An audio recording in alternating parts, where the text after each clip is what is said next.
خەڵکی هەرێمی کوردستان بە وردی چاودێری هەنگاوەکانی کابینەی نوێی عێراق دەکەن. چاوەڕێی ئەوەن کابینەی نوێ بتوانێت ململانە سیاسیەکان لە نێوان هەرێم و بەغداد کەم بکاتەوە بە ئومێدی چارەسەری کێشە هەڵپەسێراوەکانی نێوانیان. چاودێران دەڵێن یەکێک لە گرنگترین تاقیکردنەوەکانی حکوومەتی نوێ شێوازی مامەڵەکردنێتی لەگەڵ هەرێمی کوردستان. باشترین خۆشببینی لە حکوومەتی زەیدی ئەوەیە کە بتوانێت ببێتە پردێک بۆ پەڕانەوەی عێراق بەرەو کەنارێکی ئارامتر لەوە زیاتر نابێ سەخفی چاوەڕوانەکان لێ گەورەتر بێت. ئەو ئاڵنگاریانی کە هەبوون دەربارەی کورد و مادەی 140 و پرسەکانی هەرێمی کوردستان و حتا ئەو شتانی کە عیلاقی بە پێکهاتەی سوننەکانیشەوە هەیە ئێستا بەڕاستی ئەوانە وەلانراون هیچ لە گوتاری حکوومەتە ڕەنگی نەداوەتەوە.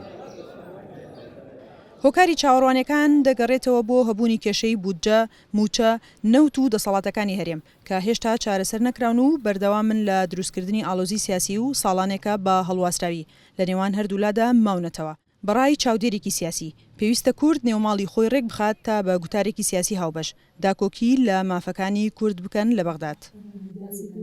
سەرۆکی ئەنجومەنی وەزیرانی عێراقی ڕاستپێراو لە کارنامەکە بە یەک دیاڕژ باسی بەرنامەیەکی نەکردەوە بۆ کوردستان بۆ هەرێمی کوردستان. ینی ئەمە خۆی نیەتی باش پیشان نایەت وەکوتمان خەتاش لە خۆمانە کە نەماتوانێت وەکو پێویست ئێمە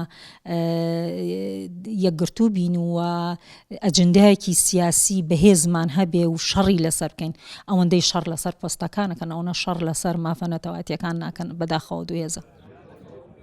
هەندێک لە هاوڵاتیان دەڵێن خەڵک ماندوو بوون لە بەردەوامی قەیران و ناکۆکیە سیاسیەکان و هیواخوازن حکوومەتی نوێ بتوانێت گۆڕانێکی ڕاستەقینە دروست بکات بە تایبەت لە پرسی موچە و گرفتە ئابوووریەکان کە ماوەی 12 ساڵە هەرێمی کوردستانی گرتوتەوە.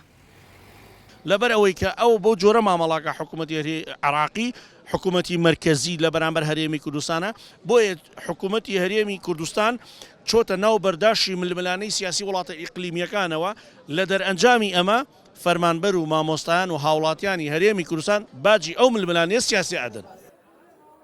هەرچەندە خەڵکی بێهیوان لە کابینەی نوێی عێراق بەڵام دەڵێن جگە لە کێشەدارەیەکان دەبێت کێشە سیاسیەکانیش ببێتە بەرپرسیارەتێکی لە پێشینە و حکوومەت ئیشی جددی لەو پێناوەدا بکات.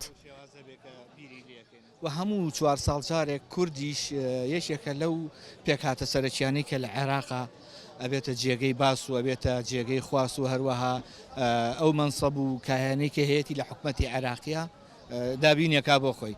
هەموو ساڵە ئەم میلەتە ئێمە هیوا بەخشێ بەخۆی یعنی ئەگەر بڵێم لە 160 و لە 170